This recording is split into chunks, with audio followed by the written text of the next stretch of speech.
All right, we're live on Facebook now. I'm just gonna try and connect us as well to um, YouTube.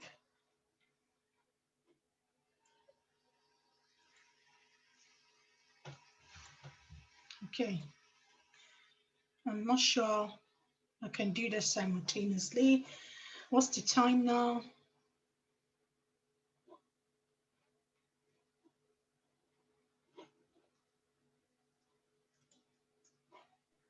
I think we're live now, actually. We are live now, and just waiting. 6 o'clock on Mike Wash, and we give it a minute, then we start.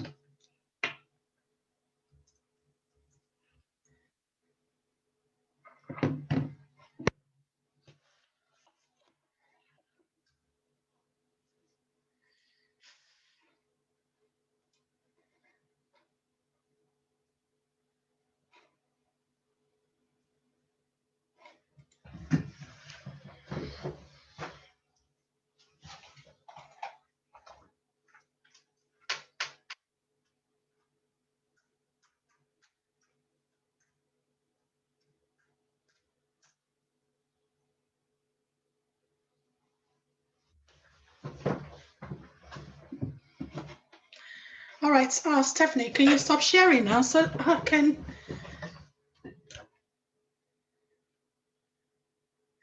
Hello, good evening, everyone, and welcome again on board. Thank you so much for the last time. We appreciate you for joining us, and I hope you're well and keeping safe at this time of the year and with everything going on. If you're joining us for the first time, on the 16th of November last year, we had the first segment of this workshop, which is a learning support workshop to signpost and to guide parents into knowing and how to navigate the school system in this country, United Kingdom. And even if you're watching outside of the country, maybe on Facebook, and as it will be shared on YouTube later, it just means that at least you have some understanding about your child development and how to engage them academically, ensuring that things are done the proper way that they should be. We've got the experts in the house who are in their own right. I trust you, trust me, these ladies are superb. Last workshop we had came back with loads of positive feedback. So, and I'm hoping for a more tremendous success tonight with us engaging with parents and like you. So if you have questions, if you have concerns and everything, or whatever you have or regarding your child development, especially if they are primary and secondary school age pupils, please do engage with us this evening and bring your questions to light. And in the course of their speaking as well, if you identify any areas that you think you need additional clarification or information about, do not hesitate to note them down, put them in the question or the comment section, and I'm sure they're competent and will be willing to attend to them as we go. This evening is going to be majorly around building on what we have learned from last month. There's a video still on YouTube. If you search on YouTube for Climax Family Hub, you will be able to see last video of their work of what are this first segment of this workshop. And also on Facebook, if you search under the profile Kemi Tomide Johnson or Climax, you will be able to see the first segment video of this workshop to catch up, and because this is going to be a build on from where we stopped the last time, and also with some bit of touching on how we as parents can help build our children resilience, positive habits towards learning, and just laying the foundation generally to ensure that our children are not just growing, but they are getting the best to maximize their potentials in life, especially at this time, a challenging time for us all, with COVID being our doorstep, remote learning, the challenges, the even not just for the children now, even for us as adults, as parents, coaching, we all assume the teaching role now. I don't even know how I managed to do it, walking, juggling what the school assignment is saying and things like that. Being able to interpret all these milestones for a child is crucial. Nobody becomes without a good parent's guidance. We all have a role to play. And I hope that you will be able to engage and learn as much as you could, so that at least as a community, we know we are building generations of champions. And so I say, welcome, Shanti. I don't know if I pronounce your name. I've said it and I'm going to say it again. Permit me. I will learn. In time, I will learn how to pronounce your name properly. So Shanti, it's over to you. Take on the evening. And I'll come back later to have a quick recap. Okay, thank you, Kemi. Thank you and good evening to understanding the education system and how to support your child through it. My name is Chantel Dewole. I'm a former secondary and sixth form teacher and own my own childcare Ofsted registered setting here based in Basildon, Essex. And I'm also a primary school governor. Today we're going to be talking about points that are very, very important. We're going to be taking some questions and answers, as Kemi said previously at the end. So as the session is going on, if you do have any questions related to any topic or some burning questions that you may have kept and you've not been advised on, you can drop that in the chat box and I'll be writing that down for them to be answered at the end.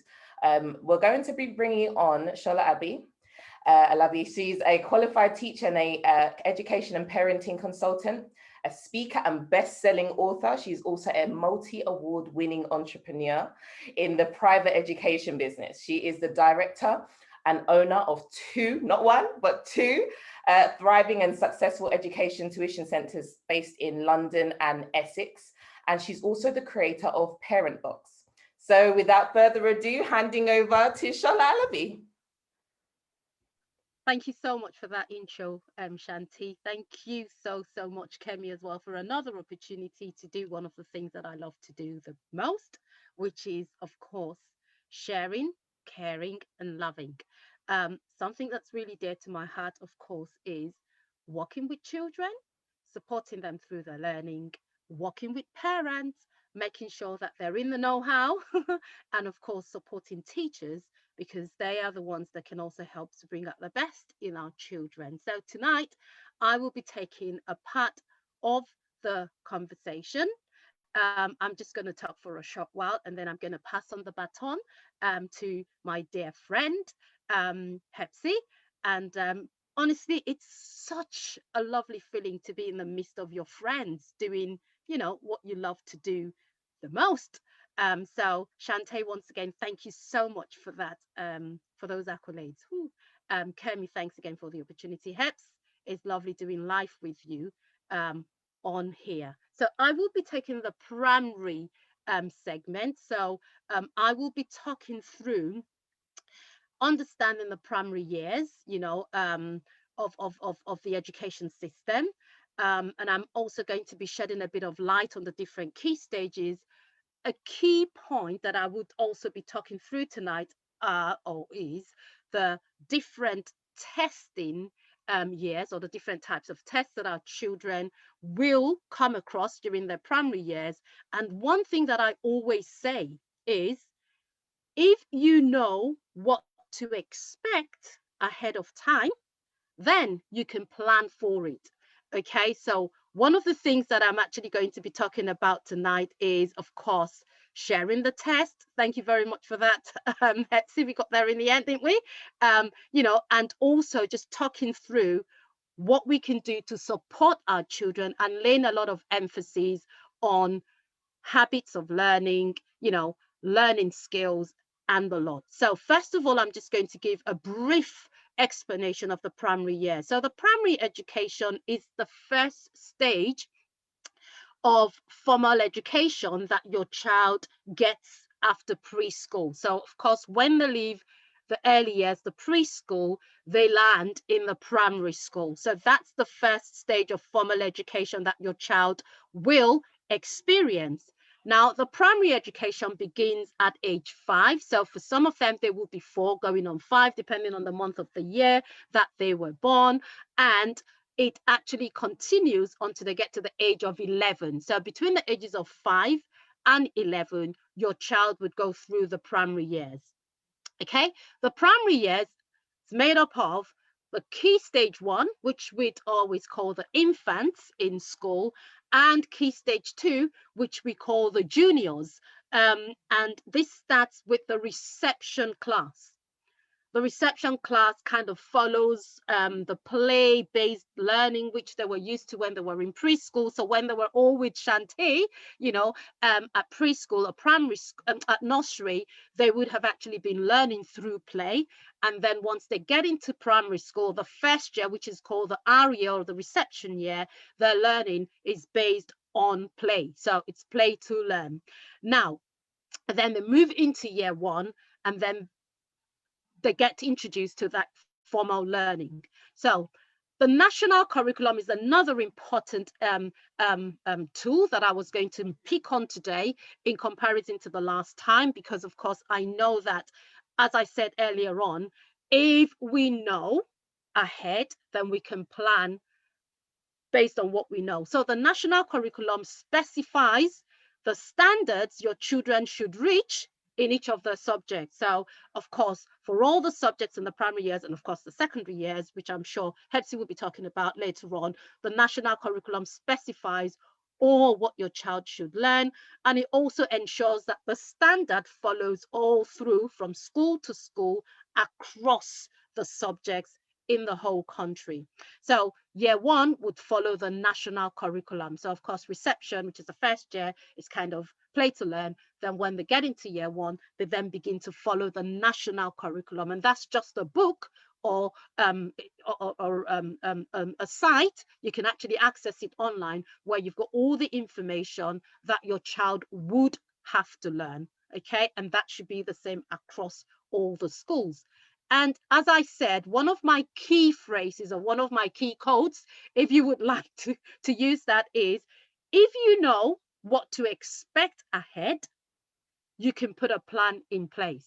So if you don't know what to expect, I mean, if we don't know what to expect as parents, we don't know what to expect in reception, or we don't know what to expect in year 1 or year 5 or year 2, then we cannot put a plan in place for our children. And one of the things that would really want to leave with you tonight is do have a plan for your child. And that means having a plan as a parent. So when you're setting those goals or over the quarter, put goals in for your children as parents, so parental goals. Right, so I am just going to talk through from now. So I've gone through, of course, the primary education, what is expected, you know, what happens during the primary years.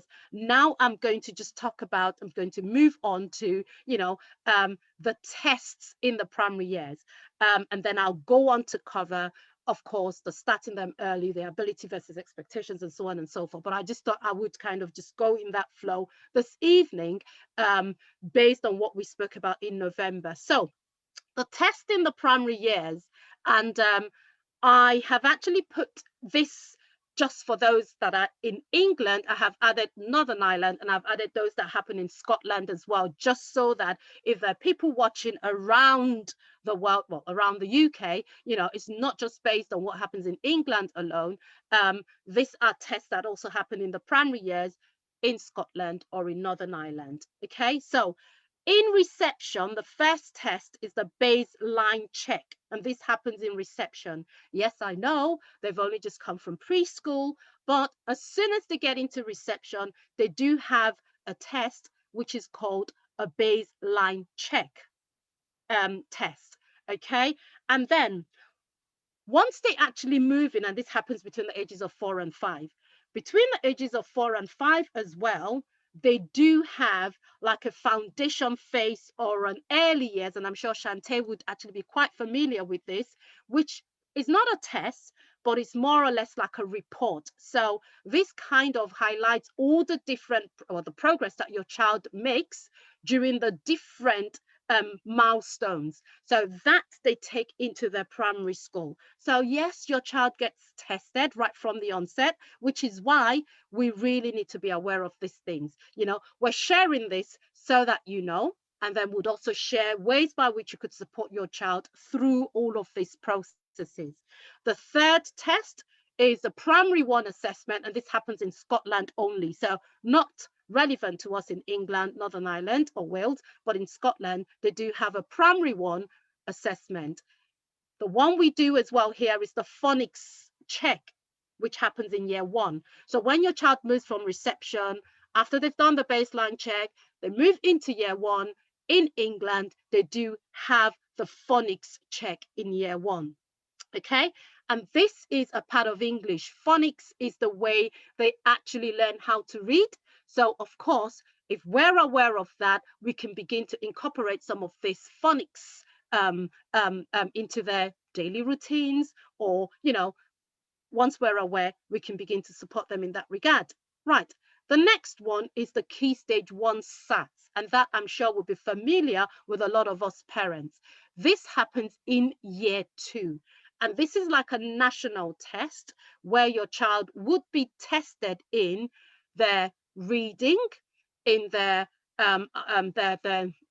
maths, some of the problems solving skills, you know, and for some of them, their writing. So this is the Key Stage 1 SATs that happens in year 2. Okay, right. This happens in England as well as in Northern Ireland. Right.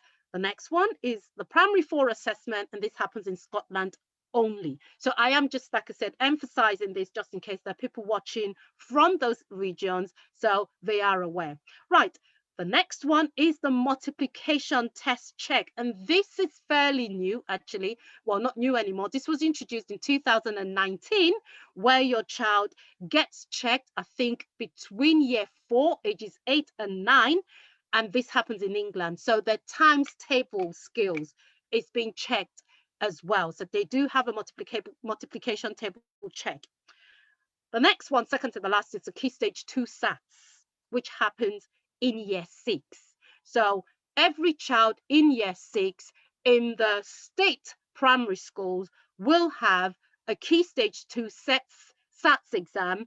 And this more or less is actually transferred. It's used as part of their transition into secondary school. So your child will be tested in maths, arithmetic skills will be tested, problem solving skills will be tested. They would also be tested in reading as well as writing. Okay, so Key Stage 2 SATs happens in year 6. And the last but not the least, though doesn't happen, happens in the first term of year 6, is the almighty 11+ exams. And that does not happen in every school. It is a selective exam. And of course, if you're not aware of this as a parent, your child might miss out on that opportunity. So that's another test that gives your child the opportunity to access one of the selective schools or the grammar schools within the country. So there are 9 different tests that your child would have to go through in the primary years, exams in the primary years. Right, so I am just going to take a bit of a break now and just fly through a number of supports that you can put in place for your primary school child. Starting them early. Yes, most of the things that kind of help our children going through school is based on what had been implanted in them when they were early or during the early years in the primary school.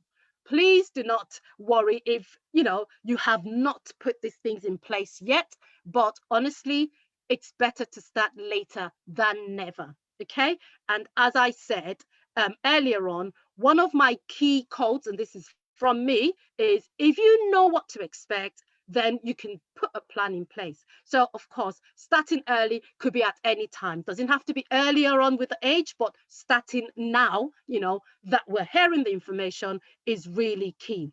So start them early, begin to work on their core skills, develop the basic skills, okay? Do not make learning a chore for your child. Yeah, I know I say that, but the reality is if something becomes a chore, it becomes a put off. Try and make learning fun. by incorporating something that they do on a day-to-day basis.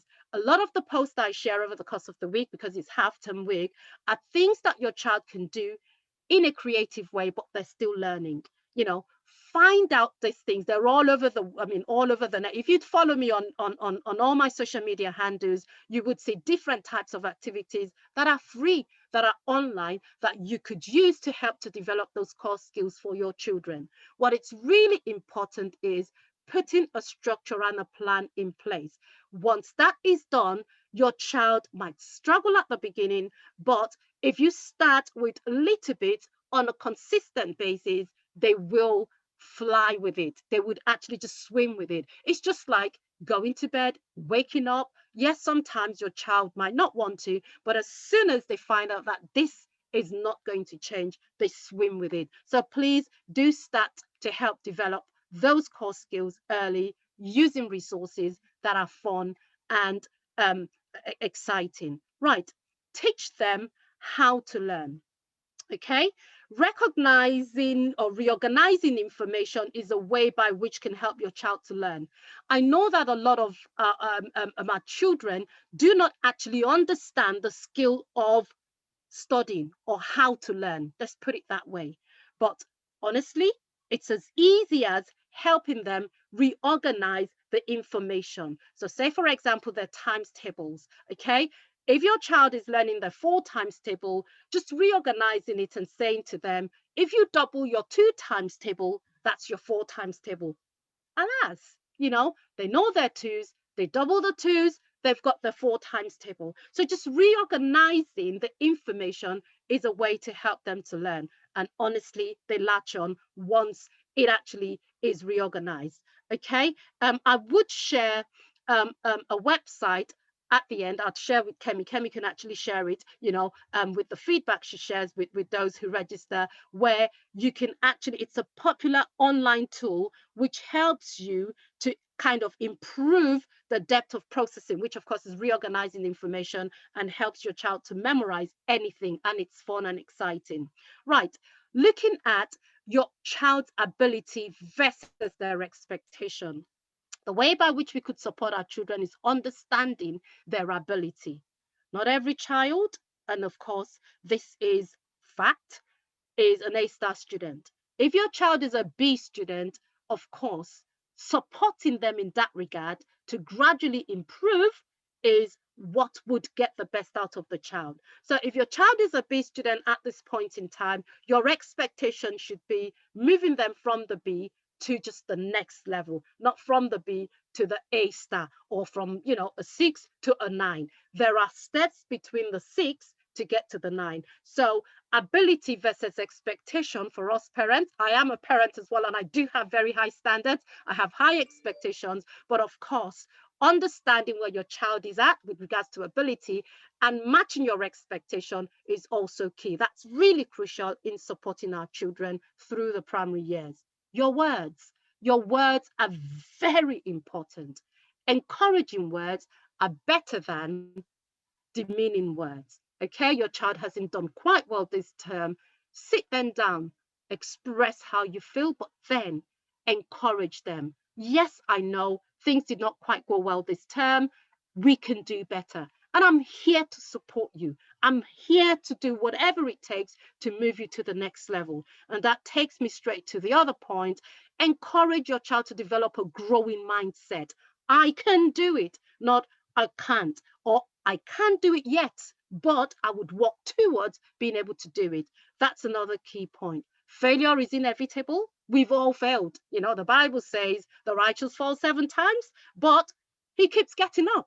The same thing for our children. I would never forget a quote I learned when I was in teacher training about 20 years ago. And it is, failure or fail means your first attempt in learning. So when you fail, it's the first attempt in learning. So that means first attempt, I'll get up again, I'll learn again, and I'll do better. So saying this to your children actually helps them embrace it and wanting to improve the next time. Parental involvement, please do get involved, okay? Attend parents' meeting. Offer to help. Go into school.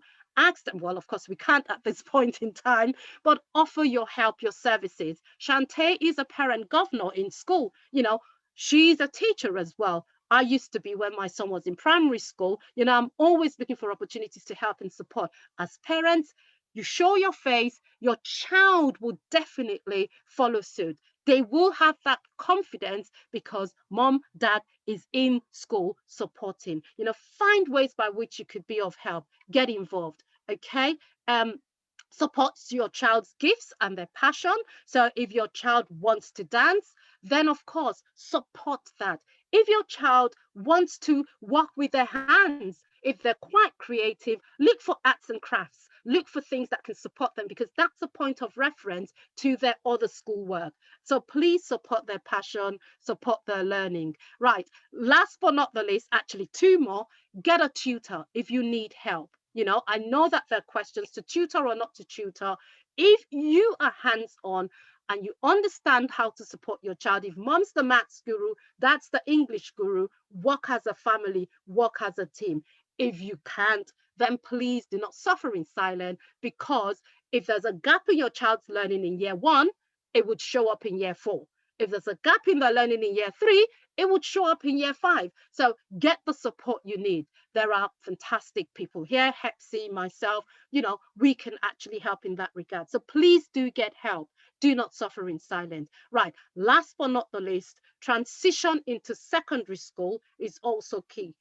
What I always suggest with regards to this is look for family members who've gone down that route. So if you have a nephew or a niece who is in the school your child is aspiring to get to, let them connect, let them have communication. If you have family friends as well who are just a couple of years ahead, let them mentor and talk your child through the process, because it's better heard from them than us as parents. So look for those mentees and mentors that can support your child who's gone through the 11 plus, is in the school that your child is aspiring to go to. You know, let your child connect with them so they can actually talk them through the process. So transition is easier.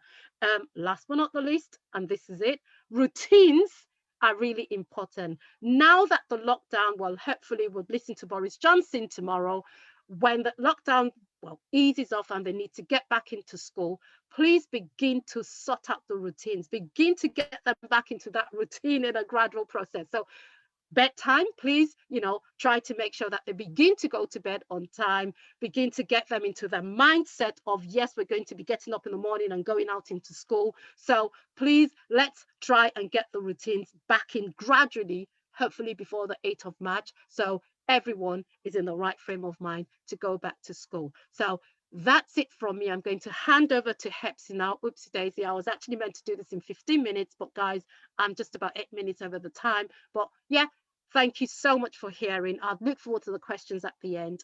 Hepsi, passing on the baton. I'm gonna come on. Thank you, Auntie Shah. That is amazing. That was, I even took notes. I even took extra notes. I even took extra notes. So yes, it is really much so about, you know, starting children off early, not waiting till when it's the right time. There is no such thing as a right time. You know, starting off early and gradually helps build up a lot of knowledge and a lot of confidence for some of these children.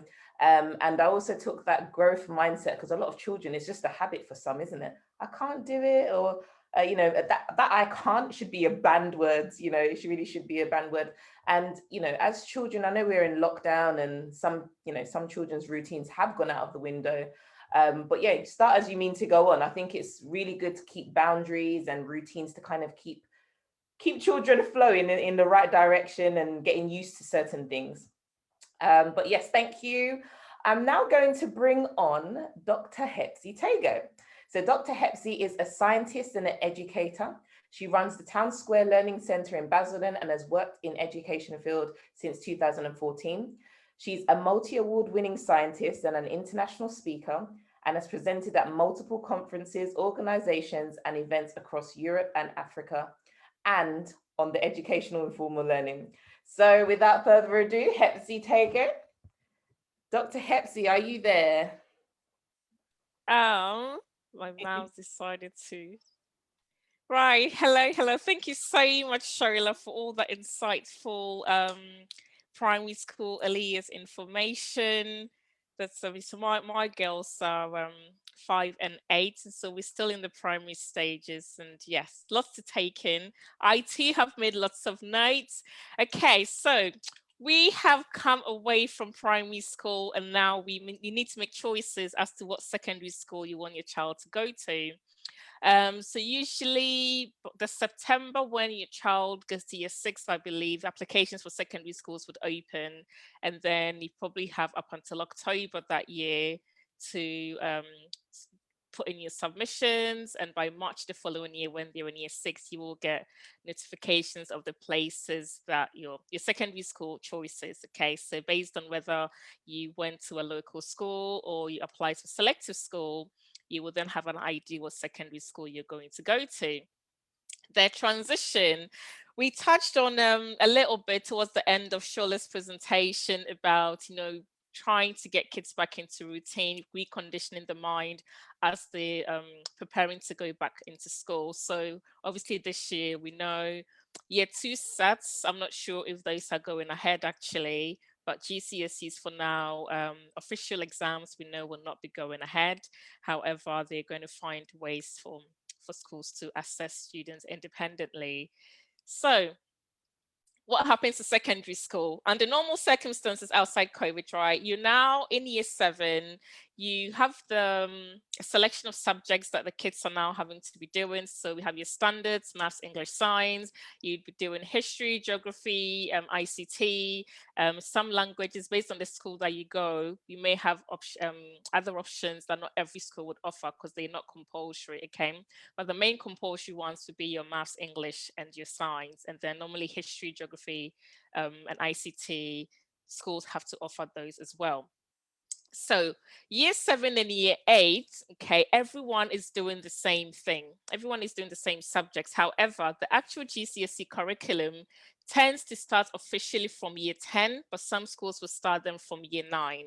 So year 7, year 8, all the students have been put in their different sets in their different classes. You're all doing the same things. And then by year 9, for some schools, you start choosing what GCSE options you want to do. Most schools will start doing this at year 10. So what are these options? Again, maths, English, and science will be compulsory, but then with the science, you can choose to do double science or you can choose to do triple science. And whether or not you do double or triple, again, depends on the child's preference, if they want to take science onto higher further education or if they just have an interest for the subjects. Not every school offers triple science as a choice, but the most schools from the double science, you would have the option of doing foundation or higher. But before we get to the GCSE stages, I'm just going to go back and touch on the first point on the slide, which talks about attitude to learning. If you were on the first session in November, touched on this briefly and sort of said, usually when children transition from primary school to secondary school, it takes a while for it to sink in that actually the level of learning, the level of independence expected of you has now increased from what you would have had to be doing at primary school. Okay, so there's a lot more independent learning required at secondary. And the year 7, it's a bit like I'm still in primary, but I'm in secondary, and it's taking children a while to adjust. So it's quite important, again, as parents, to have conversations earlier on with your children once they've made the transition, or even before they make that transition, based on the school you've chosen to go to stay focused on your 4 or 5 year goal as to what you're working towards for secondary school. Because in most circumstances, it becomes a defining point as to what I suppose the first early years of your adult life would look like. Okay, so GCSEs play quite a key role. There are other options. That's not to say it's the be or end all, but it does play quite a key role in terms of what or where your child could potentially end up post 16. So that attitude to learning right from when they get into year 7 is quite important that we sinks in, that this is, it's no longer primary school, it's secondary, there's a lot of expectations, and so get into that routine. what are some of the things that you can do to support your child along that process? So most schools will give them a diary, okay, or a learning plan. And the idea is that, you get into the habit of logging your homework, logging whatever information is coming out of the schools. And some schools even start these diaries from primary. Starts giving the child, getting them into the habit of being in control of your own planning, okay? And then off the back of that, you can start having conversations around subject choices.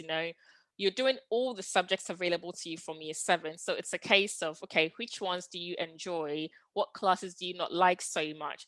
Are you not liking those classes because of the relationship with the teacher, because of the, I suppose, students in that class, or you just don't find that content engaging? So outside the compulsory subjects that everyone has to do, you can start getting a feel of where your child's interests may be shifting towards.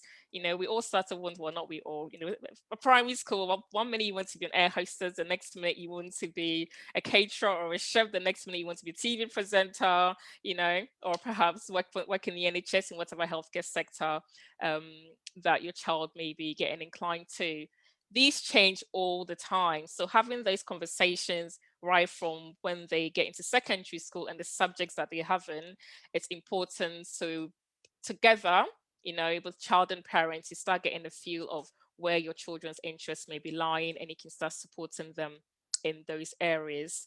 We also say that behavior in the classroom also goes a long way to determine what set your child may end up being in eventually, when they get to secondary school. And usually sets are reviewed every year. Sometimes you can review midterm, but usually at the start of every year, sets are reviewed.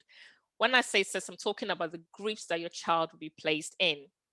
So obviously the hundreds of students in a school, in a class, you can't put everybody in one classroom. So you have to arrange them into different categories, and you have to have a criteria as to how you are arranging these students. Usually it's done by child's ability. Okay, so from the year 6 assessments that you've done from your SATs, it gives the secondary school teachers an idea as to the child's level when they come into a school, and initially it will determine where they will place your child. Over time, children can move from sets to sets, okay? And we do ask that it's not just about academics, but also behavior as well. So even if you have a child who is brilliant across, most of their subjects, but they're very disruptive, then naturally you would not be placed in, a high set. If you also have a child who may not be so academically inclined, but they have a good working attitude, again, teachers can identify and see that. And, it's a case of perhaps we can move this child from set 3, set 4, set 5 into perhaps a mid or high ability set, because they are in an environment that can complement their attitude to learning to help improve, their grades as well. So that's quite key. When it now comes to the subjects choices for GCSEs and where the schools would tend to put your child, okay? Again, as teachers, we do want the best for every child, but we have to be realistic as well as to the expectations you are setting for a student. However, it is quite important the parents, right from the beginning, are continuously working with their teachers, so they together, you're working towards your child's best interest. So a teacher may, or a school, and based on the number of teachers that your child is seeing, may decide that actually we feel, student A is best placed on a foundation level for examinations for the final GCSEs, okay?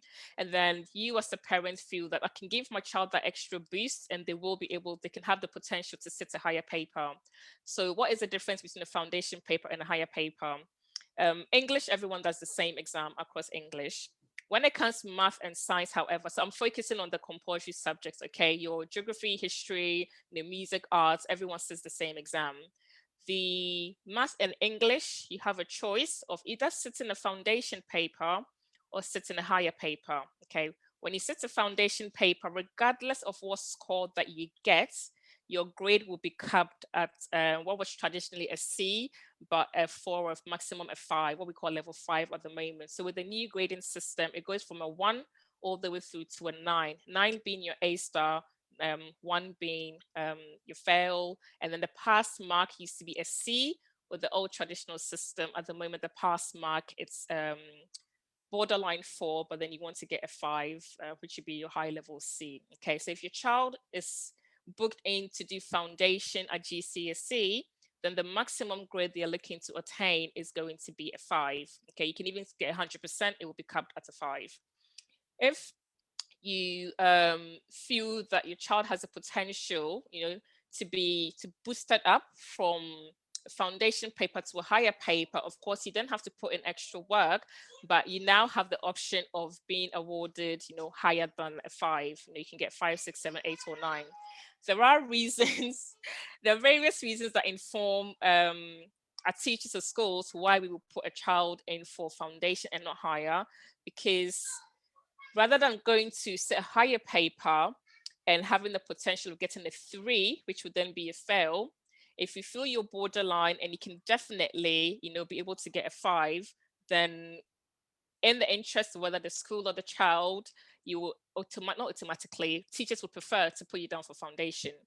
That is not to say it's the best place for your child. It's for you as a parent to have conversations with your child and work with the school together to decide, is my child able to sit a higher paper, or are they better off sitting a foundation paper?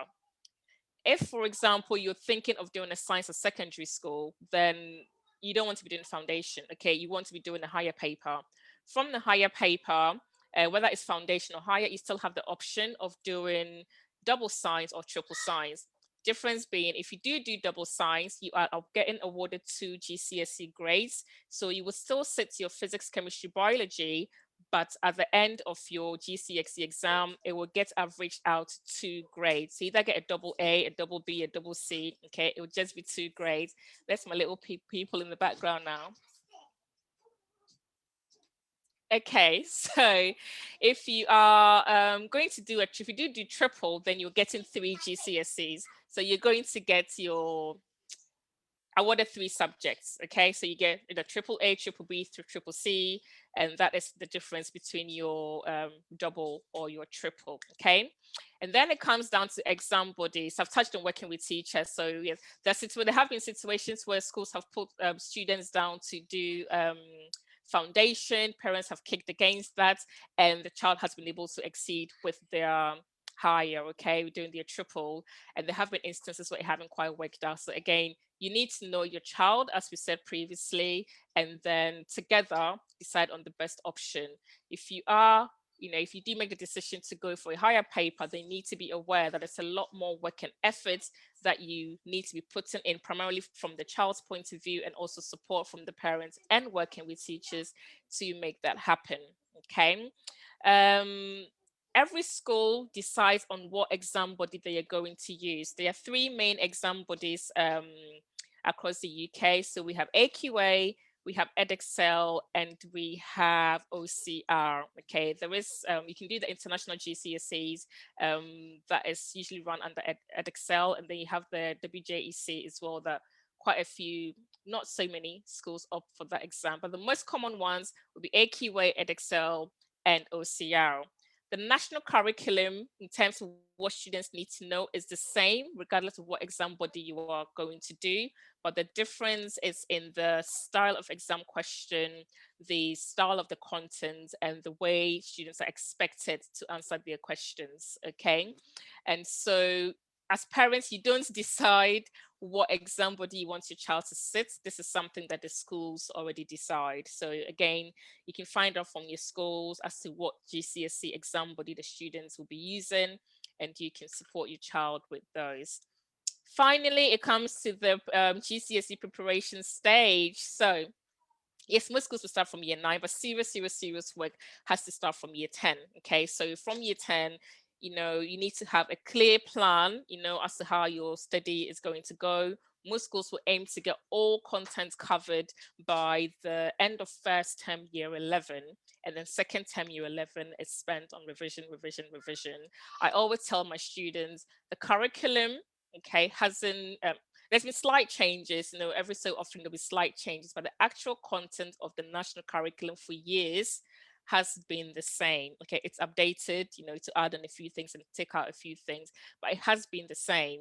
And so there are only so many questions, you know, if we're learning about food and nutrition, there are only so many questions I can ask somebody about a banana plant or how a banana grows, the varieties of a banana. If you start studying early enough, there's no reason why everyone should not be passing their GCSEs. The key thing being early preparation. Okay, so if you're covering all the contents, you're practicing as many past papers as possible, and you are, you know, practicing good revision habits and recapping all your knowledge, there is no reason why everyone should not be passing GCSEs, because the content, you know, is doable. It has been the same for God knows how many years, 30, 40, 50 plus years. And it's just the same information, same questions being asked in different ways, okay, with the exception of the updates that come along. So it's not scary, it's doable. A lot of people are excelling. And then, of course, if your child is not academically inclined, post 16, there are a lot more vocational options available now that are recognized by universities as well. I too feel I have been talking a lot. I'm not sure how long I've been talking for, but I hope I have touched on the key main areas that parents need to consider to support the child. Together we're working with the schools in preparing them for the compulsory secondary school education. And if you do have any questions about post 16, collectively we can all address that as well, because post 16 there are other options and it's not compulsory, and based on, you know, what your child wants to do that you discuss, you can then access colleges or sit forms or sit from college, or get a job, apprenticeships, etc, etc, etc. Okay, so I will leave it here and hand it over to Shante, I believe, or Kemi. Are we back to Shante? Thank you, Hepzi. Thank you. That was great. I liked that because when you touched on points in terms of transitioning, once again, I think some parents feel that once they get to secondary school, they're much grown, they don't have to have that much involvement anymore, when in fact, that's the key time. And, you know, going back to when I was a secondary and sixth form teacher, it'd be year 7 and 8, you know, kids have gone from primary school, so there's still that baby, there's still that adjustment period in year 7. Then it's time to get serious because, you know, by year 9, you've got to start choosing your options, and they're kind of just thrown into it. So it's best to kind of, like Charlotte said at the beginning, you know, working your way in, starting nice and early, having those conversations. And then obviously post 16 is another ball game in itself because now you've got to now start thinking about career choices way before, so you can make choices for the GCSE side as well. So we are going to be taking some questions. So if you did have questions, please do let me know. I think Kemi is going to be taking some questions from Facebook as well, as it's streaming there. So I can't see the questions that you may have asked on Facebook, but I know Kemi will be either pasting them or asking them herself. So if there, I'm going to hand over to Kemi now. Kemi, are there any questions from Facebook? And just giving it to you. So far, there is no question coming in on Facebook. Perhaps we just touch on some of the areas that was spoken about earlier to see, or if you have some questions that you think are generic that we can bring on board. Okay, sure. So I did, there are some questions that I still have here from, I think, our last session that were key topics, and people were still asking questions upon that. So let's see. So how can we ensure children are in the right set as parents? And how can we as parents know if they are or are not? So I think the set, when they're talking about sets, I think that might be for you, Hepsi, in terms of secondary school, because obviously you mentioned foundation and higher, and obviously, like you said, it's sometimes easier for teachers to just place them on foundation, and you as a parent always, you know, you put your trust in the teachers that they're going to want the best, like, you know, like you want for your child, you know, but sometimes it is convenience, unfortunately. Sad but true. Right, so question about sets, right? Because I was a bit distracted with these kids. Right, so how do you know what set your child is in? Yeah, I mean, actually, I could put a bit of a spin on, because of course, I know the question, Shante, was along the lines of how do you know which set your child should be, or Ah, which okay. set your child should be in. So as Shante rightly said, and of course, coming from a background of teaching in secondary school science, and knowing that well, some of the interest is actually on, for some of the schools, the league tables, the kids doing well. So a child who is borderline, who does not necessarily, well, who still has the capacity to do well, if they're given the right support, could end up having, well, an A, but because of where they are at and because they're kind of borderline, they are safe being entered for foundation, and I can remember back in the day, I've actually been in debates with some of my superiors, as a young teacher, fighting for what's right. And, of course, so as parents, you really need to be able to fight your child's corner. So if your child is borderline, and of course, that they have, well, you're going to give them the support, either extra support or support from school, or just speaking to the child to get their heads down, they can improve. And if you're not aware, your child can be entered for foundation. And as Hepsi has rightly explained, the maximum grade that they can have is capped. They can't get any grade get better than a 4 or 5 or a C back in the day. So that's your child has lost the opportunity of having a higher grade. So it's our responsibility as parents to ask, what is my child working at? What grade is he working at? Is there room for improvement? Of course there is. What can we do to help them to improve? And then you take that back, you take that away, and either sit with your child or get somebody to support your child, or just make sure your child understands the implication. Because I have been in situations whereby children have had to resit year 12, rather than spending 2 years in college or sixth form, they've had to spend 3 years because they want to do a science qualification, but because they were not entered for higher, they'd only had a C, and they could not further that career. So they had to do an extra year. So parents, please ask questions. Yeah, you would know by asking what your child is being entered for, what they're working towards. I hope that has answered the question. Hepsi, you might want to add, onto that. Yeah, no, you have said most of it, but I was going to say as well, again, normally as teachers or tutors, yes, you do have an insight or an inclination as to a child's ability and what they can potentially be able to achieve. Okay, so there's a difference in what a child can achieve and the level a child is working at. And usually, a lot of the students are just lazy. I'm just going to say it, right? A lot of the students are just plain lazy, right? So you I don't know, as parents at home also, we need to have structure as well, and have routine for your children and expectations as to what you want them to be doing. So in as much as, again, we have to be conscious that we are not forcing and pushing everyone down the academic route. That GCSE examination is quite key. Unless you've identified quite earlier on that my child does not want to go down the academic route, and they want to go down, even if it's apprenticeships, you still have to get a pass, a GCSE to even access good apprenticeships. So even if you're going to go down the college route, or you're going to learn a skill or go into business or a talent, those fundamental GCSE bases, most of the time you would get somewhere that someone is going to ask you for your GCSE maths and English grades. Okay, it doesn't always happen. And so if you do have, I use the word lazy child in quotes, okay, when it comes to academics and making time to learn, then it's quite important, again, starting from year 7, yeah, they can play a little bit from year 7 if they have to, at least first term, because it's primary, secondary, but by year 8, latest by 9, at least 2 hours a day of revision or learning or doing work a child needs to be doing. Obviously, Saturday, Sunday doesn't count, or Friday, Saturday, Sunday doesn't count. And if kids get into the habit of doing this regularly, right from earlier on, there's no reason why anyone, unless, again, you are not academically inclined, and even if you're not academically inclined, with early preparation, you are not under pressure of having to cram in a lot of information, and then you're getting stressed and you're forgetting everything.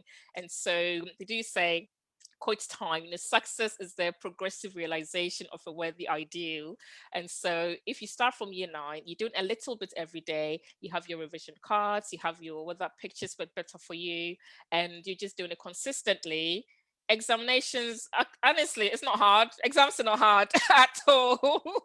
It's all down to preparation and planning, and no one needs to be panicking, parents and students, about GCSEs if you start early preparation. It's really as simple. So that's all I'll add on to that. I can actually see my son rolling his eyes. Well, I can't physically see him, but in my mind, I can physically see him rolling his eyes and thinking, yeah, examinations are not easy. But honestly, Hepsi has hit the nail on the head to say that having those preparation, revision strategies, having them handy, because I remember when my son was in year 9 and I used to bang on him, if it's flashcards you want to use, have them ready so that you're not under pressure. I mean, well, the exams have been cancelled, but hey, it was based on, teacher assessment. So of course, there had to be that continuous bit by bit on a gradual process, because yes, if we don't put the preparation in place, everybody ends up stressed.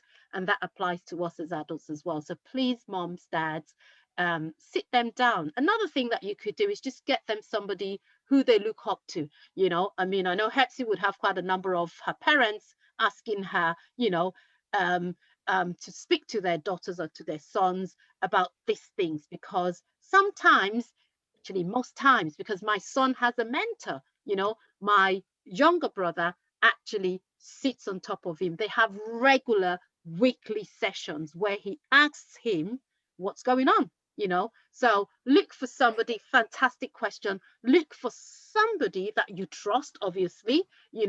I always recommend, if it's a male child, look for a male, if you can, look for a male mentor who can just be that echo of what you're saying, and if it's a girl child, look for somebody who is a that they respect and you trust as a parent, that can echo what you're saying. And as I've said, I'm a teacher as well. I'm a mentor, I'm a tutor. I'm everything to everybody else, but to my son, of course, I had to look for somebody else. My daughter as well, there is somebody else, that mentors. Our children need, because there's familiarity. I've heard it all the time, and so please, parents, that's another important thing that, of course, if I did not say and I remember afterwards, I would beat myself to it. But please look for somebody they look up to, somebody you trust, and just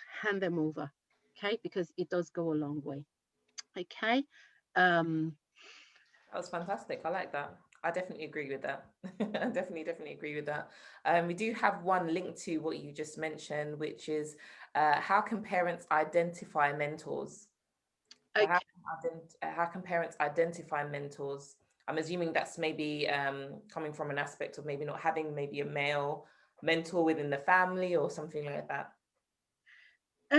It could be, as I said, my younger brother, who is Colade is his nephew, but because uncle actually he tutors maths, he is always looking out for, so it was just easy to match him. So of course he's uncle, but he's also a mentor. And what I mean by mentor doesn't have to be the formal mentor mentee, it's just regular check-ins.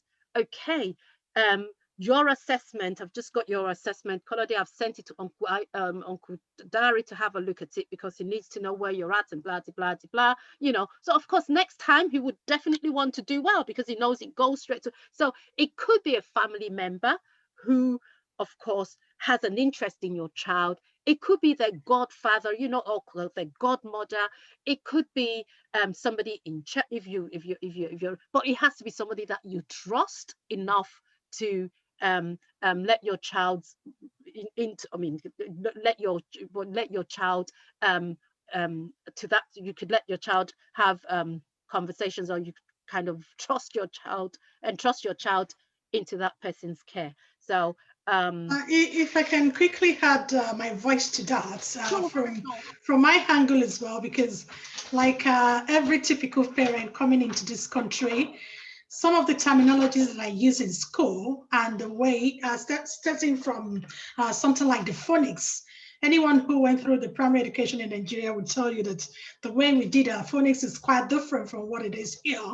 And so it is across each stage of, schooling, and getting to know the right languages they use for each stage and everything could be a thing of challenge for even mothers or fathers who are having to put their children through the education system here. So, and I always think that it's going to be very difficult for a parent that does not even understand or know what to do to even identify a mentor, so to say. So getting a mentor for your child, I would say we'll start with parents having a mentor for themselves. Because that was the thing that first helped me, having the people that speak the right language I understand to support my child. Looking at parents who have in their right succeeded well in how they raise their children, and asking them questions that will signpost me correctly to the right resources, and then also by befriending them. Befriending does not mean you go into their house or what have you, but having them on your speed dial, and not being too like, oh, I know everything. Be teachable, kind of, in code, be teachable, because it's quite a bit when you don't know and you're not actually. It takes a lot of courage to be able to learn from another parent that, hang on, I don't know about this. And I'm saying that from my own personal experience raising my kids, getting them into even doing the 11 plus. Where do I go to? Which tutor do I sign them up to? Who do I speak to? I mean, not being shy about this. And if your child is genuinely struggling, don't feel ashamed about it. Be open, just to the right people, because what often happens is when things like that is happening, we sob alone. We just want to cover everything within the house, and then things just escalate. And before you know it, even the child, out of frustration and what have you, will lose interest in what you really are thinking. So at the start point, first and foremost, I would say for a parent, going by my own personal experiences, identifying parents within the community who are doing well, joining parents groups, even on internet, sourcing information, trying to like join Facebook groups. We are very big on social medias. Join Facebook that parents discuss openly. So even when you're not contributing, you are reading from other parents. And with that, you're shaping your mind, you're shaping how to better nurture your children. And in that so, you'll be able to identify. In fact, mentors for your children will come naturally from those spectrum. Because I remember Stephanie asking me when she was about to do 11 plus, that who in our family member has done 11 plus. And that was a tough one for me, because really, truly, coming into this country, just having a child and having to put her through 11 plus without me having any extended families who have raised the children in this country was tough.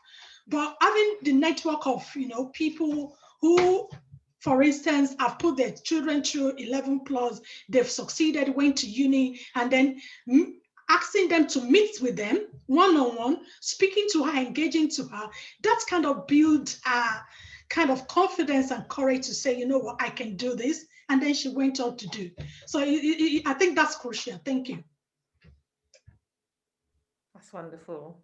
That's really, really good. And it's really, really important. Like you said, a lot of parents don't say anything, or they say the wrong thing to the wrong people, rather than share to be advised. And like you said, teachable, is going through the right networks and to the right people, so yeah, that's good. Okay, so the second question, what if my child's teacher does not realize their ability, but their ability of being at a higher level is displayed with home learning and assessments? Sorry, can you read the question again, please, Shanti? What if my child's teacher does not realize their ability, but their ability of being at a higher level is displayed with home learning and assessments? Then they can, if they've got proof, by all means, I do encourage, well, not encourage, advise, some of the parents that actually come over to me and say, oh, I think my child is working at a particular level and the school report says this level, I advise them to actually have an independent private assessment. So that would highlight, what's, the disparity between what school says and what the child. So they can actually, if they, of course, not in a polite way, because um,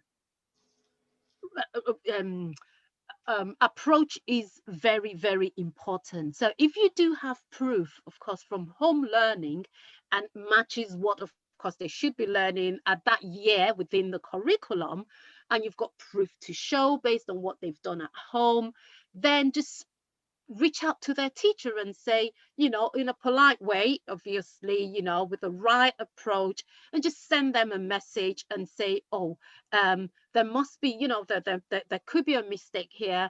This is what my daughter or son has done. Show them the proof or share a scan of that on the email, and just let them respond back to you, because there would be, that's why I said making sure that it actually matches what they should be learning at that year group within the national curriculum, because sometimes there could be a disparity if you don't know, which is why I'd spoken about the national curriculum earlier on, and all of that information is free online. If you Google the national curriculum, or I don't know, year 4 learning outcomes or year 3 learning outcomes, everything would come up online. Okay, and that's another thing with regards to what Kemi was saying. There's a lot of free resources online, for us as parents, if we take the time to just go and search, but because we're quite busy, we're working, which is absolutely brilliant, which is why the likes of myself, Hepsi, Shante, have lots of resources that are there, because we've done all the hard work for you, but you could then invest into those resources and have them all in one place. But honestly, they're all there, free for all, online. So we're going to have to do the hard work one way or the other. It's either we actually pay those who've done it, or we go in and do it ourselves. So that could be a way by which you could prove to the school, that your child is at a particular level, you've done the homework, and I'm sure any reasonable person will come back to you and, of course, admit if there's a mistake somewhere, or they would shed some light on why they have given your child that assessment or that ability level. Yeah. Thank you. That's okay. I just add just one thing quickly to that. Again, coming from the science perspective as well. So we interact with kids who know what they're talking about. But what I find is they talk a lot of English and not science. So what you're saying is not necessarily wrong, but then you're not using keywords that will get you marks awarded. So you may be doing work at home and parents are checking and they say, oh yeah, this is correct. But then if you answer it's not part of the mark scheme, it's not correct. We can't open answers to interpretation. So mark schemes are quite strict. So it's important that based on the subjects you're over, if it's geography, you're talking geography language. If it's PE, you're talking PE. If it's English, you are, using rich vocabulary and not saying, I went to bed at 6, when you can say, when it was midnight the other day. So what you're saying is not necessarily wrong, but assessments is not just a case of, is this statement correct or wrong? There are other things that go along what teachers are looking for and what informs where students are placed as well. So that's just what I wanted to add on. Yeah, I was going to say, as parents and as tips, we need to be like detectives on certain subjects, by the way. And the reason why I say that I remember, like you said about the mark scheme, when you're marking and you have the mark scheme just has the answers. There's actually something else, is like an overview, which talks about the modules and the topics that are there for discussion. And it's within there's actually keywords. So using these keywords help you get those marks, and they're there for different subjects. So you can find that for, if I'm talking about secondary school now, I'm not too sure about primary school because I've never taught primary, but I'm sure there should be something out there that is actually there. So if you are going through the mark scheme, and the answer might be, like you said, they might be similar. They're saying the same thing, but the mark scheme says this and points can only be awarded for that. It's about upskilling those keywords. So you can, find that from those, the overview with the keywords, and find a way of helping them adjust and put that into the correct. And that's what's going to help them, to be honest. It's like being detectives, like I said, there's always something out there. And also maybe looking at past papers of other children, so they know what to aim for, because sometimes they only know what they do. What are other people doing? So it's nice, and that's why peer assessment in school and the rest of it is very good, because they get to see what kind of answers get them the grades that they should be trying to aim for. So very, very good. And another thing to add, of course, is, of course, the past papers, very important. And there's lots of free ones online. The MAC schemes, you know, get them familiar. And of course, the examiner's guide or report. These three things are really important if your child is with the GCSEs. And I'm sure Hepsi's nodding as well. And Shante has rightly said, you know, those things are very important. I remember when I used to say to my son, past papers, and he goes, oh, Mom, we haven't done all the topics. I said, the topics you've done, just pick them out and do them. Start practicing how to answer those questions, okay? And then when you get through those, I mean, you could actually hear the tension and the passion in my voice, because honestly, thank God for the sunshine, you know, got there in the end. But it's important for them to actually get familiar with answering those questions, looking through what is acceptable in the MAC scheme, specific keywords, we used to call them, Hepsi, isn't it? The keywords, you know, making sure that they use those keywords, not just talking about carbon dioxide as air, you know, not being specific that carbon dioxide and oxygen, you know, just making sure that they get familiar, because a lot of our children know this stuff. But if they don't put the keywords down that the examiners require, they ain't going to get the marks. Yeah. You know, and 1 mark could be the difference between a 9 and an 8. Very painful. Or, I mean, that's a good one actually, but could be the difference between a 3 and a 4, you know, when a child really needs that grade. So really, really important. MAC schemes, examiners report, please, for GCSEs. I think there's another question in here. What's the difference between grammar schools and other secondary schools? Oh, honestly, if I start on this, we wouldn't end tonight, but I'll make it really brief. She's smiling. Yes, the differences between the two is actually there are 3 categories, because we've of course got the fee paying, which are the independent schools. So you've got the independent schools, which you'd have to write a selective exam for, which are the fee paying. You've got the grammar schools, which are state funded, but you've got to write exams, the almighty 11+ exams for. And of course, all the other secondary schools are called the comprehensive schools, and that you don't have to write an exam for. You get placed based on how far away you are from the school. So the grammar schools, you'd have to write exams for, which is the 11+ exam, which child would write in the first term of year 6. And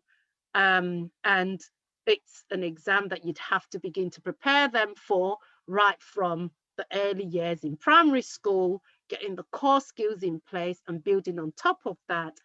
But for the other secondary schools, all you need is just to be in that catchment area of that secondary school, and you get offered a place into those schools. So everybody goes in to one of those schools, but the selected few get into the grammar schools or the independent schools. And I think I'll just leave it there. That actually ties into this next question. So how do I know if my child is suitable for selective schools? That's one. So I think that ties into grammar schools. I knew I wasn't going to get away from that tonight, actually. Yes, how would you know? Okay, right. There are baseline assessments or benchmark assessments that you could do, okay? And the earlier you do this, the better, because of course, if there are any gaps in your child's core skills, basic core skills, I mean, as I'd always say, I do have a book, one of my materials that actually talks through all of these core skills. You could get them on Amazon, or you could get them on my website, that talks about all of these core skills. They all have to be in place, and there are 6 of them, if I can remember. So your child should be able to comprehend properly, which means being able to read a piece of text, being able to interpret, understand, answer questions without a problem. So they should be able to write well. So their creative writing skills have to be up to par. So you could just give them a topic to write about, your dream house, and they should be able to write using extensive vocabulary. Your child should be able to know their times table just like that. Your child should have the basic arithmetic skills high up there, adding, take away, multiply, divide, the short, the long, and all of that drama. Your child, see, don't worry. I can see are you Coming sweating? up to you. I'm coming up to you, actually. Sorry, guys. Coming up to you. Go on. That they should be able to actually read a problem in mathematics and interpret that into the numbering skills. So they've got problem solving skills up to par. Your child should be able to walk through all of these questions timed. So it's not as difficult as it sounds. Please do not lose sleep, but of course, lose sleep if you're not doing the work. So your child needs to be at a place whereby they can access these benchmark tests at different stages. So say, for example, for the children that we work with at the center, by December, with the benchmark test we give them, the minimum score would have to be 66.7%, which is about, a third of what the score should be. By the time we get to Easter, we would actually do another assessment. They should be getting into the 85%. That's what I call at the benchmark. These are the year fives. So of course, for your child to be able to get those scores, they should be doing something from year 2, year 3, year 4, so that by the time they're in year 5, they've actually those skills are embedded in them. They already are used to a routine.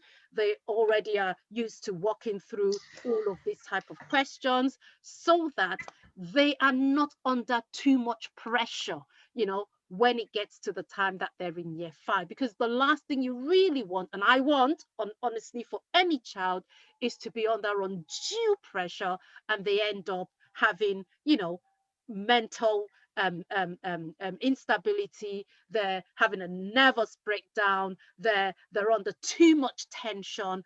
Honestly, we don't want that for our children. Sorry, if I can interject you there with regards to supporting the children not to have mental breakdown and all the stress that come with almighty 11 plus, as you so described it. One, at what stage do you think parents need to start engaging the children? Is there a kind of time guideline that you can recommend or suggest? And also, are there resources that parents can, walk through themselves even before they get into tutoring phase and things like that?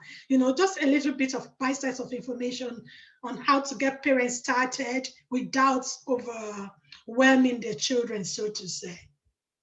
Thank you very much for that, Kemi. What I would suggest, to be honest, is very good idea for parents to get themselves well informed, because as I always say, it's not for every child. There are other secondary schools out there that your child can go to with your support, that they will excel and they would do well. So the first thing I would suggest is parents be informed.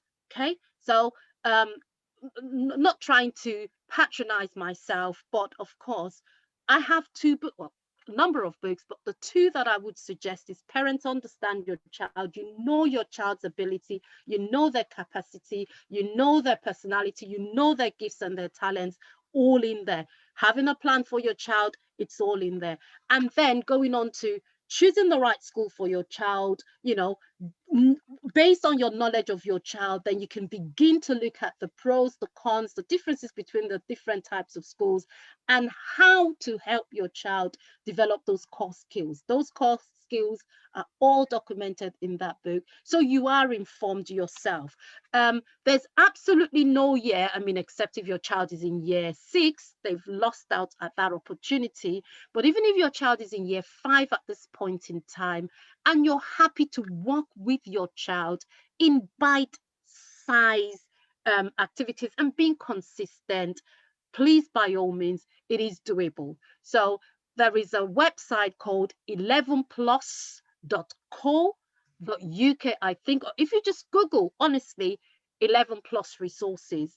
There will be loads on there. And as I said earlier on, you know, I do have the parent box, which actually puts all of this into different, you know, you're more than welcome to go on and do that research yourself.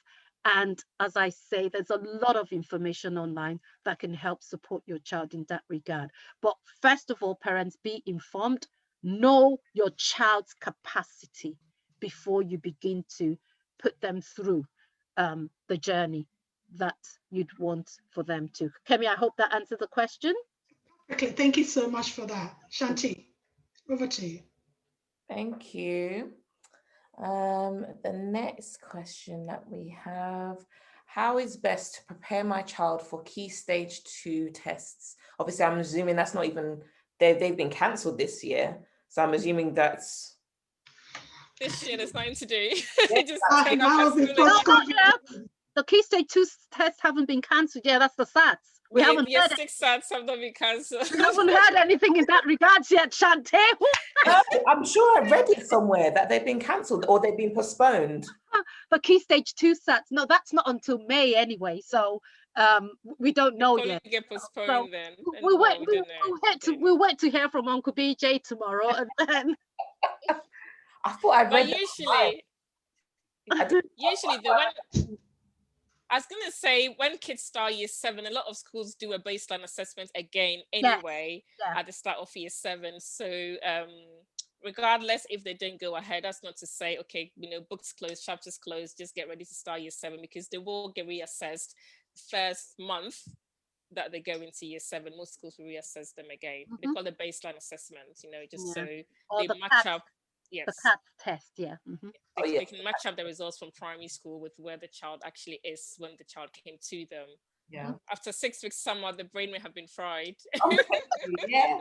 You normally see the results that they finish primary school with, and then once you look at their CATS result, there's such a big, sometimes there is a big disparity. So you do. Yes. You do. Where did the knowledge go? It dips during the summer. 6 weeks is a long time, mate. Yeah, it really dips. There's that brain dip during the summer. So it's also a good idea to just keep them busy. I was also going to say, for, you know, during the 6 weeks holidays, there's always bits going on. Whereas, you know, some parents do see it as, oh, you know, it's their time, it's their chill time. But like we said at the beginning, little and often is better than big gaps and those waves again. So there's lots of activities that go on. Obviously now a lot of things are virtual, but my girls always did the reading challenge in summer. They loved doing the reading challenge. That's something that they could do. There's lots of coding workshops. There's lots of free activities that are going on for children to continue to skill up in different skill sets. So it's worth always trying to be on some parent forums, look on Eventbrite. There's always something going on out there. You just got to find them, find those resources. I mean, if only the action that we take tonight, I mean, of course I say we, which is all of us parents online, because I'm a parent as well myself. If the only action we take tonight is just follow every single person on here, there would always be something shared on a daily basis or on a weekly basis that your child can tap into.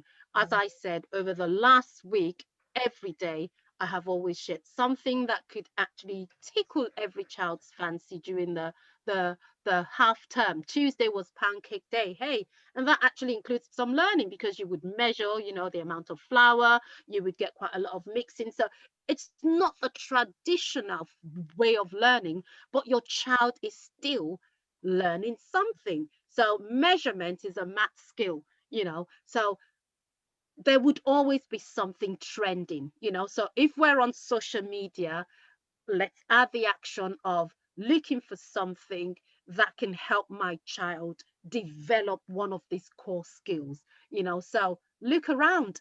And I always have something happening during summer, except for last summer because of the lockdown, kind of locked me down as well, you know. But there's always the survive the summer that I always, you know, kind of have activities running for parents. So there's always something out there for everyone. Yeah. Thank you. And there's a question, actually, this is from me. And I just feel it's kind of appropriate because like most parents do kind of like think, oh, my child should do sciences. They want them to be medical doctor or, going to the top range of being a lawyer or something like that. And what we have been, you've been reinforcing on is all on the idea of knowing your child and what have you. And I know that FC is quite big on sciences.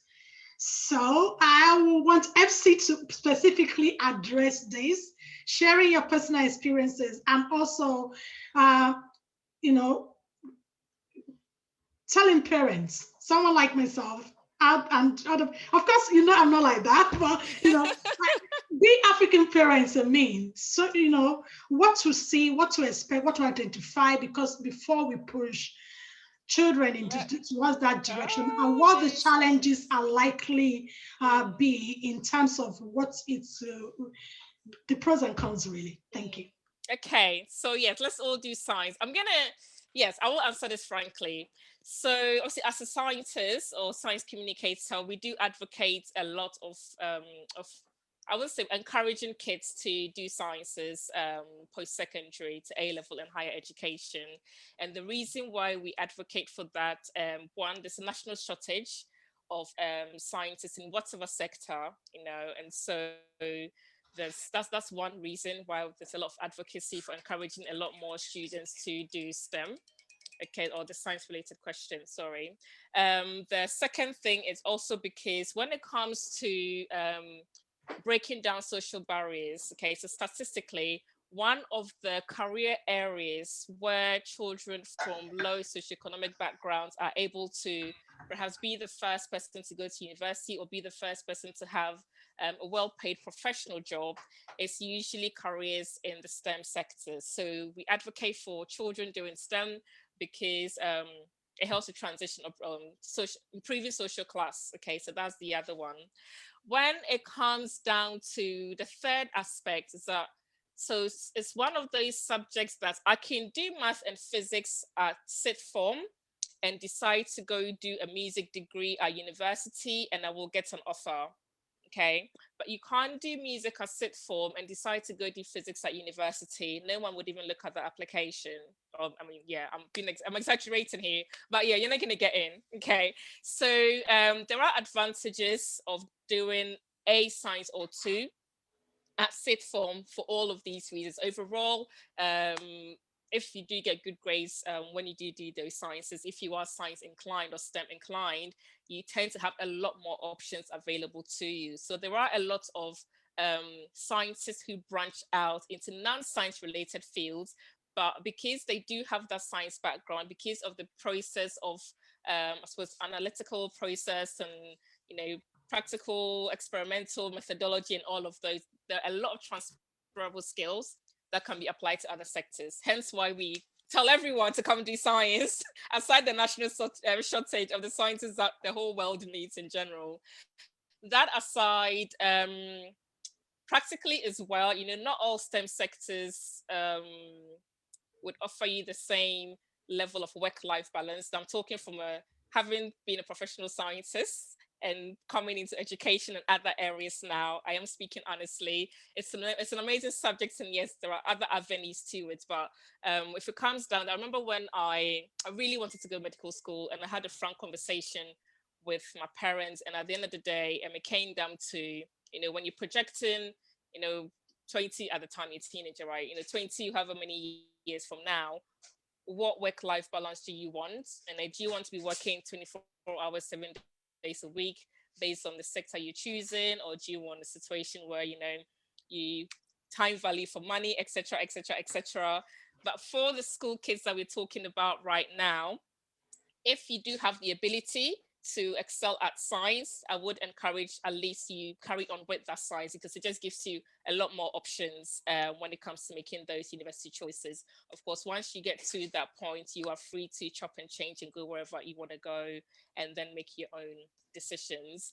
If you struggle with the sciences, and there's no point forcing a child down a route where they are going to end up in a worse situation than they were before, because you've push them to do a subject that they're struggling with, because the fact of the matter is it generally it's a lot more challenging to do those sciences. And so if it's not something that you have a natural interest in or you're willing to put in the work to do, then you will struggle with it. But it will need a lot more time to unpick and pick. But there is, if you can do science, you have an interest for science, then yes, I would encourage you to pick a science for sixth form, because yes, you'd have a lot more options available to you. Post sixth form after university, we can have a different conversation about that. Thanks so much for that, FC. I think you've touched on a very crucial side of things, which is on children's mental health and their well-being generally while studying. The most important thing is that your child is learning and they're enjoying learning.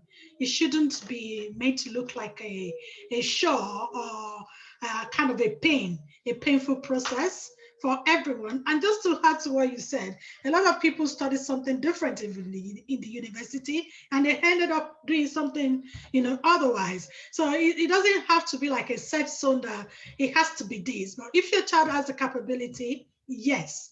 If they don't, it shouldn't have to be a kind of you have to kind of. So yeah, thank you for shedding light on that, and it's good to hear from you. I think Shola wants to say something. Go ahead.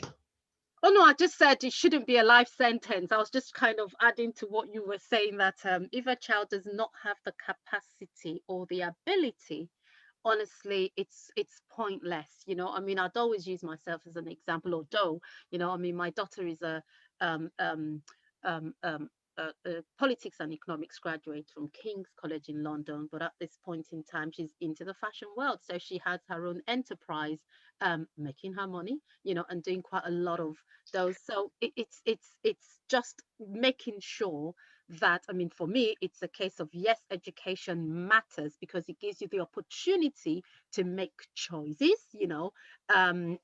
1 year down the line, she might decide she wants to do something else. But if you don't have the education or the qualifications to make those choices, then you'd have to start again. So I am one of those that advocate, and I mean, of course, I know that doesn't go down well with a lot of people, but of course, identifying what your child is good at, what they love to do, and support them, get them through, because of course, life is about, well, like they say, you only live once, but of course, you live once with the right mindset. So having the right skills, I'm not going to go on and on about her, but my plea to parents is it should not be a life or a death sentence. If they genuinely want to, because I've had children who would want to become medical doctors. I've kind of, there's quite a number of, I am like a grandma in the education space, so for those that genuinely want to, some would say right from a young age, I'm going to become a surgeon, I'm going to be, and we've had a number of those. But if it's your desire as a parent, as much as I love my daughter too, because she was an absolute superstar in the sciences, it actually pains my heart that she didn't go ahead and do medicine. Everybody, when she got into King's, and people say, where is she off to? I said King's, and they would say, oh, medicine, and I'm like, nope. So, but do not let it be a death sentence. Let your children be happy doing what they're doing. Of course, I mean, not with reason, so that was what I was just going to say, Kemi. Honestly, you shouldn't let me speak anymore this evening, because if I do, yet. Thank you so much, Chief Shasta. And we quite appreciate you sharing from your well of experience. And I think everyone will agree with me that that's one area that most of us African parents do trip, because sometimes we want to fulfill our dreams through our children, which in a way is not bad. Well, we just have to be very mindful that we are not actually putting their life goals and aspirations and vision, most importantly, their health at the cut edge. So I think that's quite crucial. Pass on to Shanti if there's any other questions for us. Yep.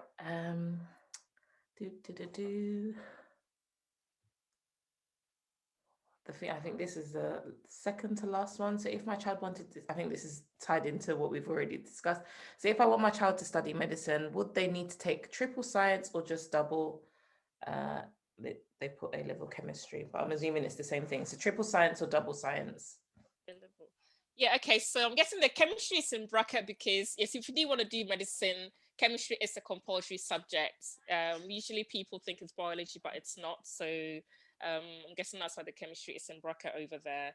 With regards to double or triple, the school that you're at would have an influence on that because not every school offers triple science. Okay, so on the scale, yeah, we have a foundation and higher, but there's double and triple. Triple has a lot more content and is generally also more challenging than double.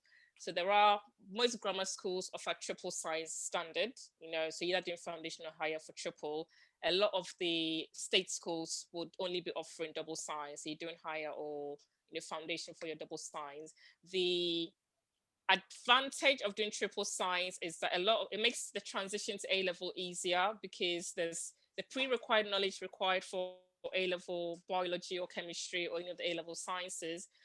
You would have covered some of that additional content in triple science, whereas you don't do that content in double science. And so that transition, if you did do double science from GCSE to A-level, can be challenging for students who haven't done triple science. That's not to say they can't overcome that challenge because colleges and sixth forms are aware that not every school is offering triple science and not every child picking a science for A-level has done triple science. So they will try and fill in those gaps. But you will be at a slight disadvantage initially because you can always catch up if you did not do triple science.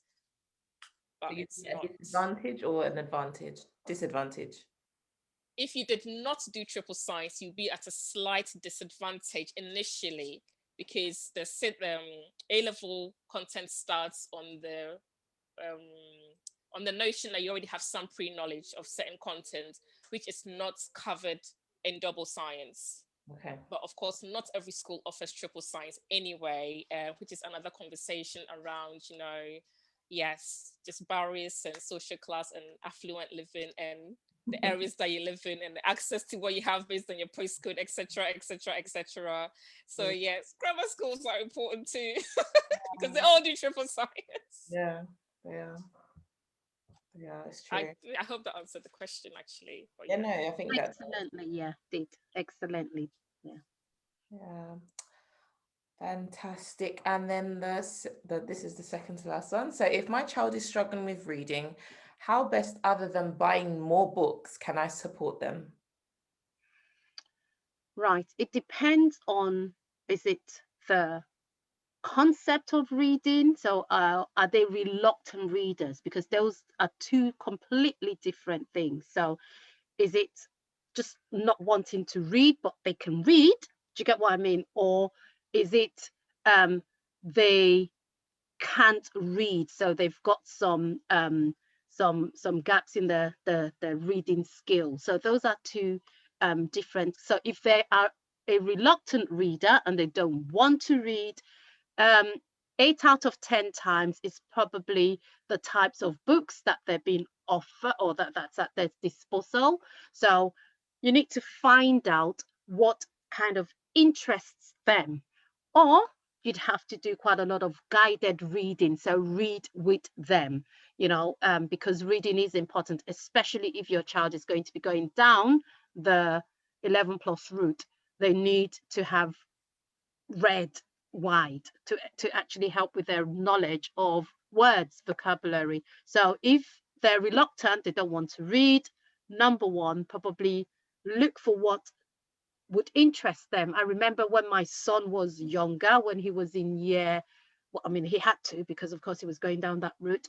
He loved football, so we bought him like the life history of John Terry or the biography of all of those football, and he would read those.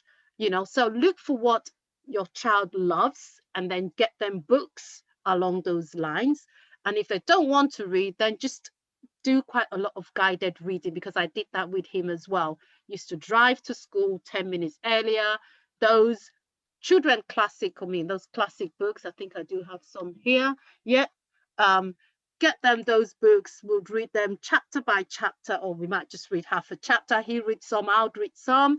We'll talk about what it means to us. We get through the book. So if your child is reluctant, they don't want to read, find ways to get them to read. If you'd have to sacrifice the time to guide them and read with them.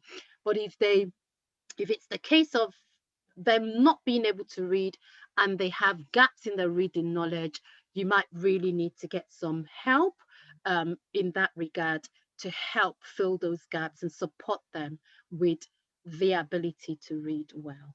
Yeah. Thank you. Okay. Hello. And let me just check if there's anything on the Zoom chat. If not, I'll take the last question from here. So what support can I give to my child who struggles with structuring in writing? Yeah. You're on mute. Sorry, I'm getting distracted here. Sorry.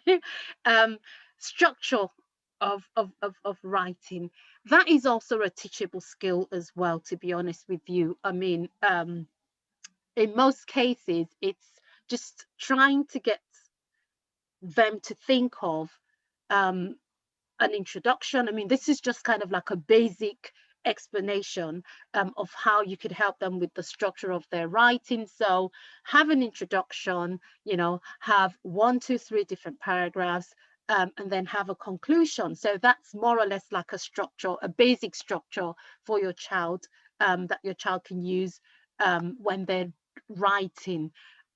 There are a number of resources that can help. So of course, looking for, I'm just trying to think of like a generic topic rather than or something that's specific that can help explain this.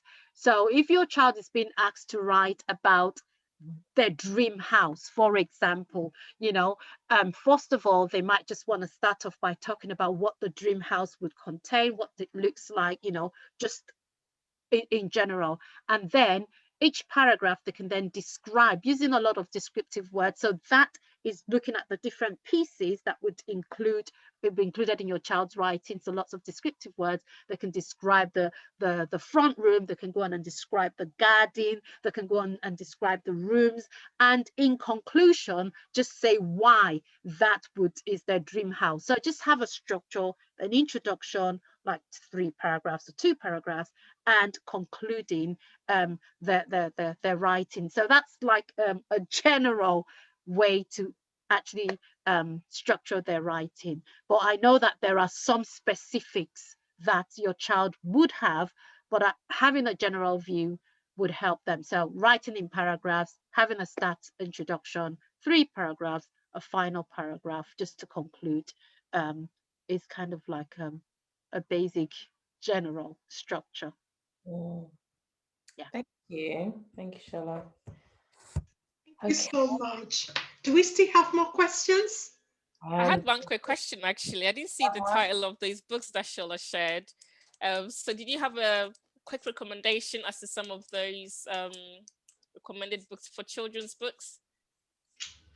What's that? Can you put the link or what have you on the Facebook comment and also in the comment section to get the book and also the title of the book as well? I mean, is this is this my book or just these books? These are just examples of all the books we want to recommendations. all the books, all of them. Kemi, you're giving me some work to do tonight. All right, at your convenience. I mean, Facebook no, I'm only joking, Kemi. I'm only just joking. I'm in a very joke, you know, I'm in that mood tonight. So yeah, I'll do it once we jump off. I mean, I'm quite very grateful for everything we've been able to share this evening. And I want to say massive thank you to you ladies. You've done an awesome job again. And the viewers and those who will be catching up with this. And one good thing with technology is that this is not just like all the regular workshops you just do and you walk off and it's gone. We have everything there for people to go back to. And I believe that everything we've shared tonight are going to end up more like a well of resources for parents to tap into. on YouTube, Facebook, and we'll be sharing the videos as well as many people that want them to for their personal consumptions. So, but I want to say thank you for your effort and everything you have done. I just want to quickly add to that for Climax Family Hub, the main priority is for us to see parents supporting their young people to succeed in however capacity and ways they can in a positive way. We want to change the narrative from having the bad reputation, children ending up in gangs, children ending up in social care, children, not maximizing their potentials and things like that.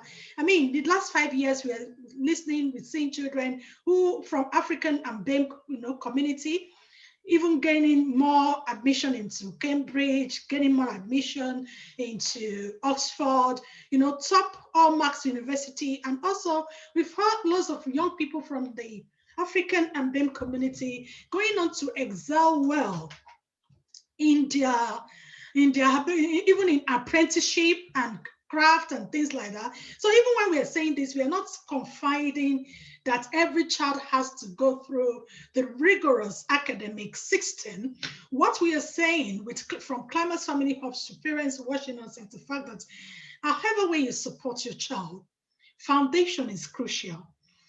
We know that a strong foundation does help a child lifelong development, and even more so in the academic world. The routine you set with your child, from a child, they don't go away from it. The sociologists will tell you that a child is formed even before they are 7 years old, which means their habits. I mean, a child's habit is formed before they're 7. From the way they wake up in the morning, the routines you engage them with, the bedtime routine, do you get them to read enough books?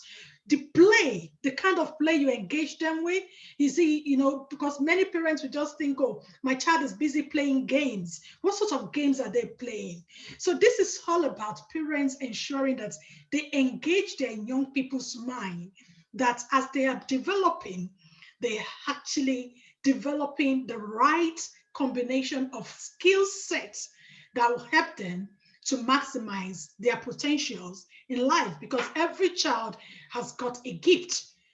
And it is our responsibility as parents to discover this gift and help them to nurture it in the right direction. Maybe they want to go into music, they want to go into arts, they want to, be a medical doctor, a lawyer, whatever they want to be. It starts with what you impute in your child as a parent. We are focusing on education on this workshop because we believe that education is a big ladder. It still remains the hugest ladder to climb out of poverty.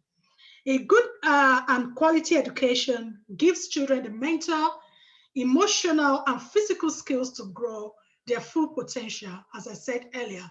So we can't compromise and just saying that because we are in this England or any part of the world or what have you, and just bank on what teachers teaches our children. It remains our parental responsibility to ensure that our children are well nurtured and engaged with, and to know that we are working hand in hand with our children, with our students, teachers, to ensure that things are being done in the right order, and that our children progress are not being compromised in any shape or form. But if peradventure, by virtue of everything that's been shared tonight, you think, oh, maybe I need support in this area, like in terms of the resources that we mentioned. Do you want to prepare yourself for exam, your child for exam? Or are you as a parent even struggling getting the right resources even to jumpstart your child? Or you having the understanding that you require to nurture your child in the right direction? Feel free to contact myself or email the team that I work with on info@climax.org.uk, info@climax.org.uk. And meanwhile, if you think as a parent that your child is having some personal challenges, that they need some bit of mentoring or support, academic or mentally, or to raise their confidence, or social status, social it's not social status. We don't have the ability to rest, but social interaction and how to kind of adapt themselves to the kind of environment that we are in. Please contact us also using the same email address, info@climax.org.uk. This particular program is being funded by Award for UK, and we are particularly grateful for this opportunity to bring this to you tonight. And although we're going to be closing the session soon, I don't want to think that the whole thing is going to end up like that. We are still going forward, and we're still going to be having some subsequent workshops that you can participate and register to join us with. But the most important thing is that as a parent, let it remain your responsibility to seek direction for your child and to help your child grow as much as we can, as much as you can. And with our help, with the help of people like Shola, Dr. Hepsi, Shanti, and all the super people working tirelessly to ensure that children continue to grow out there. We want to say thank you so much for this evening, and we look forward to hearing from you soon and for a better and progressive future. Thank you so much. Do not forget your child, or you owe it to your child to do the best. Thank you so much. Bye, ladies.